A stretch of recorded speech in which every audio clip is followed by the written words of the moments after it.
How are you this morning? Man, I should have had another cup of coffee. So did you know what our theme is for this year? You don't count. Do you know what our theme is for this year? Who said that? Live your best life. Live your best life is our theme this year. I want you to say that with me. I am living my best life together. I am living my best life. Some of you, I didn't really feel it. I didn't, right? Some of you are just kind of sandbagging it a little bit. One more time. I am living my best life. Now, is it okay if right now you don't feel like you're living your best life? Yes. Would you be willing to live your best life this year? Would you be willing for Spirit to transform any situation or condition in your life so that you would be living your best life? I am living my best life now. Together, I am living my best life now. So what would that mean to you? What would that look like? What would that feel like if you were living your best life? What would it look like if you were living the life that your soul came to live? Everything begins with identification. Then we must first and always identify what it is that we are about, what it is that we want, what it is that we desire, and from that, everything else moves forward. And sometimes we have a little problem with this one. Have you ever been to the Cheesecake Factory? Last time I was there, they had a menu of 16 pages. If you go to the Cheesecake Factory with somebody who has a hard time making a decision, you're there for a weekend. I mean, it is a big deal. You just got to get them past the appetizers, and then they still have 14 more pages. And forget the cheesecakes at the end, right? You can lose them for a week. That I want you to see that today I want you to identify and decide what's the most important thing in your life. Now, when it comes to making a decision, how do you do that? Do you do that from your head? Do you do it from your heart? Or do you do it from your soul? See, many of us are living head-based realities. And our head thinks about it, and we plan on it, we do it from our intellect, and it works. But not always. Sometimes we do it from our heart, and we get a little, our feelings involved, and we live our life from our heart, and it feels better. And then sometimes we actually move down to our soul and truly ask our soul, what do you want this year to live our best life? So we're going to do a little exercise this morning. You ready? We're going to ask our head, our heart, and our soul what it wants this year. So we're going to start, and if you want to play, you can close your eyes. And we're going to start by moving all your energy up to your head. And you're going to ask your head what it wants this year. Just open question. What does your head want this year? Just listen to it. What does your head say? When you get quiet and just listen to your thoughts, what does your head say?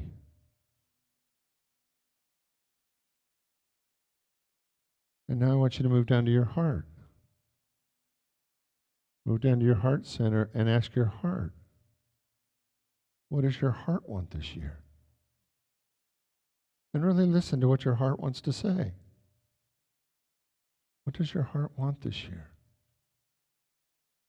And now I want you to move down to your belly button, down to your center, down to your essence, your core, your center. And I want you to ask your soul, what does your soul want this year?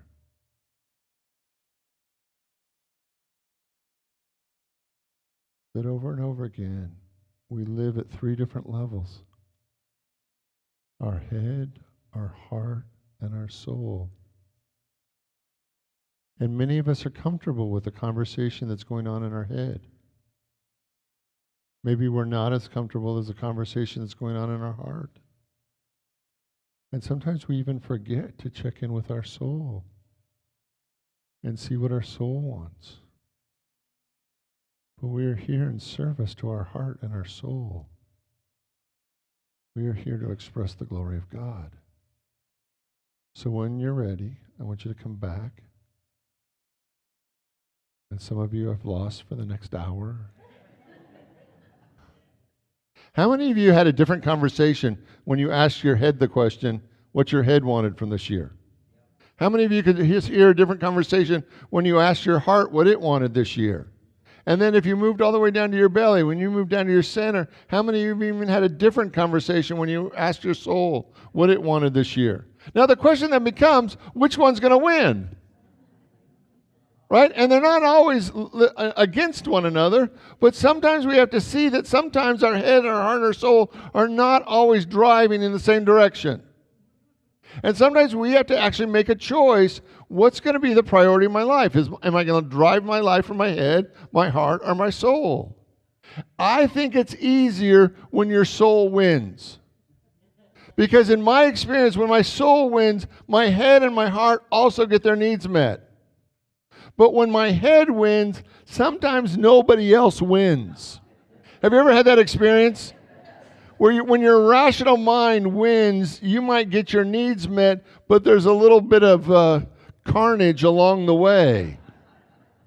So what if this year, to live your best life, you made the journey from your head, through your heart, down to your soul, and spent time daily asking that what your soul needs today? What does my soul want to create today? And just listen to what the response is.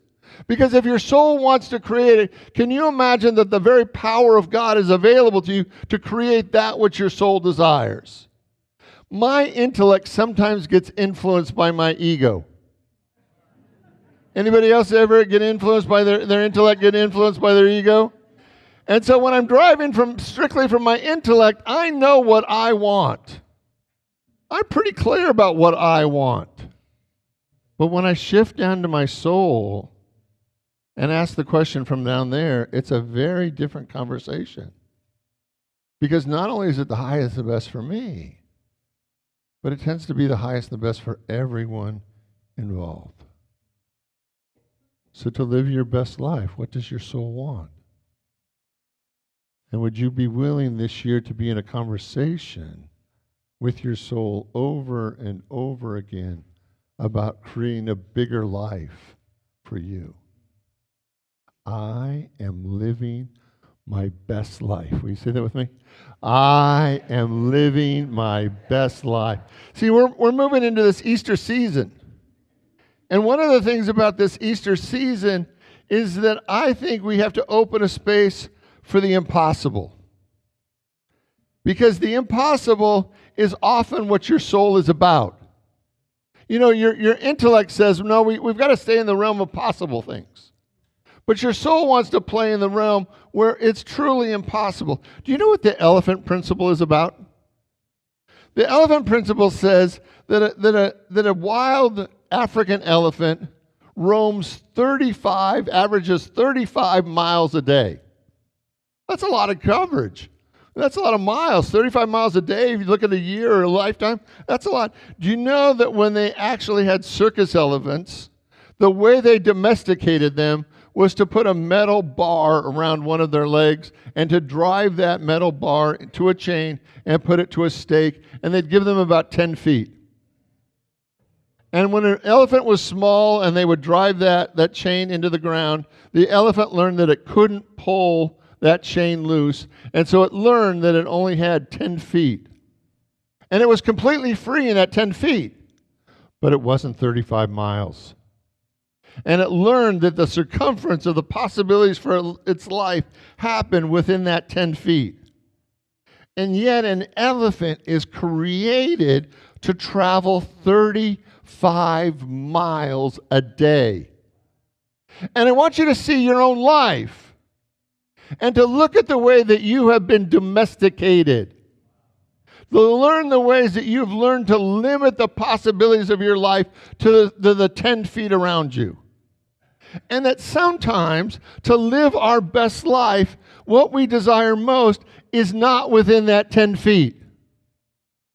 What we want to do is break out of that 10 feet and live a much bigger life, a much more expanded version of ourselves and our world. And so what I'm inviting you to look at today is all of us, in whatever way that we have been limited by our culture, by our family, by our environment, all of us have accepted a level of limitation. And what if, as we move into this Easter season, you picked one impossible thing as part of your living your best life? Maybe that doesn't seem rational, it may not even seem appropriate, and yet your soul wants to create that which you've never done before, because in doing that which you've never done before, you actually experience more of God, more good, more possibilities. And I believe that that's what Easter's all about. Easter is about taking away the limitations that we've believed in and allowing us to live in a bigger, greater, more wonderful world. Reading from Lewis Carroll from Alice in Wonderland. The Queen asked Alice how old she is, and Alice answered, "I'm 7.5 exactly." "You needn't say exactly," the Queen remarked. "I can believe it without that. Now I'll give you something to believe. I am just 101, 5 months and 1 day." "I can't believe that," said Alice. "You can't?" The Queen said in a pitiful tone. "Try again. Draw in a deep, long breath. Shut your eyes." And Alice just laughed. "There's no such thing as trying," said Alice. "No one can believe an impossible thing." "I dare say you haven't had much practice," said the Queen. "When I was your age, I always did at least a half an hour every day. Why, sometimes I believed as many as 6 impossible things before breakfast." So here's the question. Did Jesus invite us to do the possible or the impossible? The impossible, right? In Matthew 16:26, Jesus said, with man it is impossible, but with God, what does he say? All things are possible. On May 25th, 1961, President John F. Kennedy announced before a special joint session of Congress the dynamic and ambitious goal of sending Americans safely to the moon before the end of the decade. President Kennedy said this, "I believe that this nation should commit itself to achieving a goal before the end of this decade, of landing a man on the moon and returning him safely to Earth.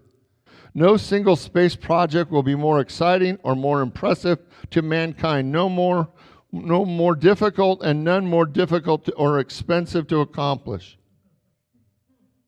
See, I grew up in a time when this nation did impossible things, where doing impossible things is what we expected of ourselves, where we were willing to challenge ourselves to do that which had never been done before and look crazy.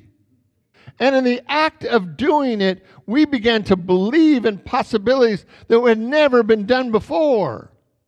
See, I believe that we have to reinvent ourselves, to come back to ourselves, to actually challenge ourselves on a periodic basis to say, what impossible thing does my soul want to do, and am I willing to do one impossible thing before Easter? So 4 years of college may be out.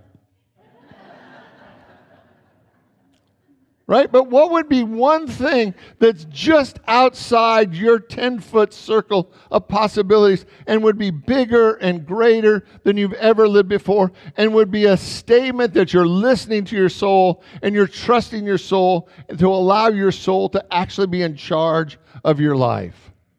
Many of us have really trusted our intellect and our rational mind to be in charge of our lives, and we've gotten great results. But what if there's more?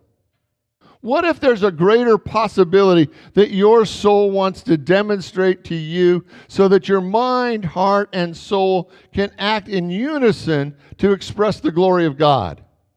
What if there's a possibility that you've never held before? Would you be willing to entertain that in the next few weeks as we move into Easter? From Matthew 14:22. And then he made his disciples get into the boat and to go before him to the other side while he dismissed the crowd. See, there's an interesting relationship that Jesus has with his disciples. Because his disciples believe it's their job to protect him. Right? So anytime a great crowd comes, his disciples go into crowd management. Right? They do. You know, if you read the feeding of the 5,000, his disciples were a little freaked out when he told 5,000 people to sit down. Now, it doesn't say that. You kind of have to read between the lines, right? But they got a little kinky. They got a little freaked out about that. Because they had seen a crowd go bad. They had watched people turn because it got too weird. And so in this experience where Jesus is teaching, he actually makes his disciples get in a boat before it's over and sends them away because he knows he can manage the crowd and he doesn't need their help. So he sends them away. He sends them out ahead. And after that, he dismissed the crowds, and he went up to the mountain, and he prayed by himself. And when evening had come, he was there alone. And by that time, the boat was furlongs away from the distance of the shore, beating by the waves, and the wind was against them. And the fourth watch at night, he came to them, walking on water. And when the disciples saw him on the sea, they were terrified, saying, "It's a ghost." And they cried out in fear, but immediately he spoke to them, said, "Take guard, it is I, have no fear." And Peter said to him, "Lord, if it is you, bid me to come to you on the water." And he said, "Come." So Peter got out of the boat, he walked on water, and he came to Jesus. And when he saw the winds and the wave, he was afraid and he began to sink, and he cried out, "Lord, save me." And Jesus immediately reached out his hand and caught him and said to him, "O man of little faith, why do you doubt?" And when he had gotten into the boat and the wind ceased, those in the boat worshipped him and said, "Truly you are the Son of God." So what happened? So if we look at this story as a teaching moment, Jesus is walking on water, and something in Peter's soul said, "This is your moment. This is your time. This is the opportunity that's right in front of you." And Peter said, "If you say it's okay, I will trust you and I will get out of the boat and I will walk to you." Right? There's something in his soul that knew that this was a moment not to be missed, that he could actually get out of the boat and walk on water, and he literally walked on water, if you believe the story.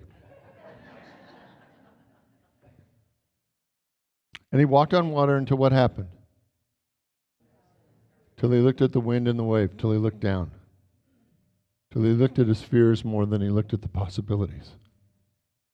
Over the next few weeks, as you're making a commitment in your life to do one impossible thing, there's going to be moments where you're going to have to decide, am I going to look at my desire, am I going to look at my commitment, or am I going to look at my fears? And what happens when you spend too much time looking at your fears? Bloop, bloop, bloop, bloop, bloop. Right? We start to go down. No matter what your goals are, no matter what your desires are, no matter what the life is that your soul wants you to create, if you spend too much time entertaining your fears, you will go down.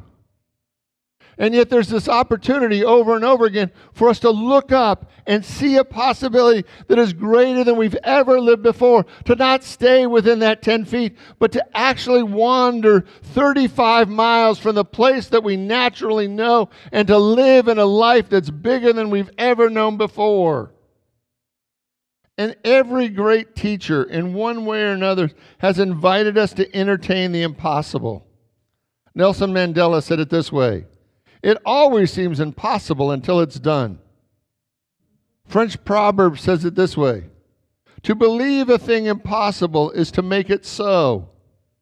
Christopher Reeves: "So many of our dreams at first seem impossible, then they seem improbable, and then when we summon the will," and I want you to hear that, when we summon the will, they soon become done. Salvador Dali said, "It is either easy or it's impossible." Marcus Aurelius, just so you think that I've read some things. "Because a thing seems difficult, do not think it impossible, for everything can be accomplished." And we have to end with then Anthony Robbins, who said, whatever can or cannot do, whatever we consider possible or impossible, is rarely a function of our true ability. It is more likely a function of our beliefs about who we are. So what if in the next few weeks you take on one impossible thing? And you say, Richard, I don't even know what that is. Listen to your soul. Do I know what your impossible thing is? No, but your soul does.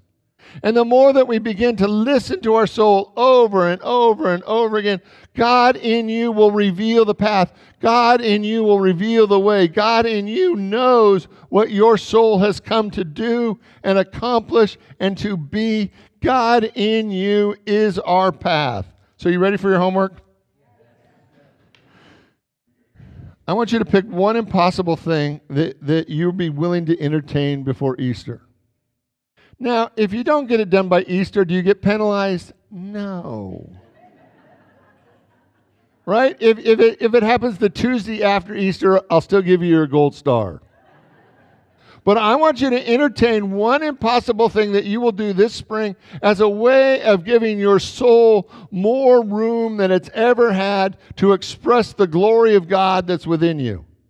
And as you trust that, as you take that on, I believe that you're going to feel a new level of spiritual life in you. Because you will be living the spiritual truth of your soul. Are you willing? Pinky swear? Pray with me. I invite you to open your mind, your heart, your soul to the activity of God. To feel God's holy presence within you, expressing through you as you, and to listen to that which is impossible for your mind to even believe. To entertain something greater, more wonderful, more fabulous, more brilliant, more prosperous, more loving, more kind than you've ever done before. Today we open our minds and our hearts and we give thanks. And so it is. Amen.